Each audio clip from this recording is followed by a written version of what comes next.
Let's make an input form with a pop-up in RLD.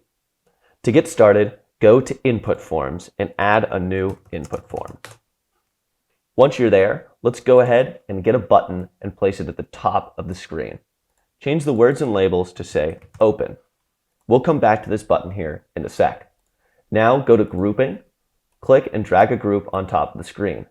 Make it the size of the screen so that way it covers everything else that we put on it. Once you're done with that, go ahead and click Lines and Fill and change the fill to 50% and the color to black. Now go to Miscellaneous Shapes and drag a rectangle into the middle of the group. You should see it light up red, letting you know that it's a part of the group. Now go ahead and change the size of that so that way it covers up a little bit more of the screen.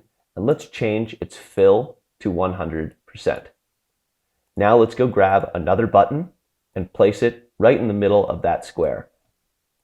Let's have it say Close. Now in Button Extra Actions, let's go ahead and select Hide. My group should already be selected. That way we know when we click this button, it's going to hide the group that it's in.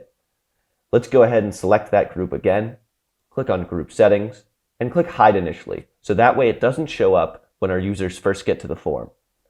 After that, click on Inspect Groups, and let's make this group invisible in the editor for now. Let's get back to that button that we made at the beginning, go down to Button Extra Actions, and click Pop Up, and then select Group 1. Now, if I go to Preview, and I click Open, you'll notice that it shows up and grays out all the stuff behind it, and when I click Close, it goes away.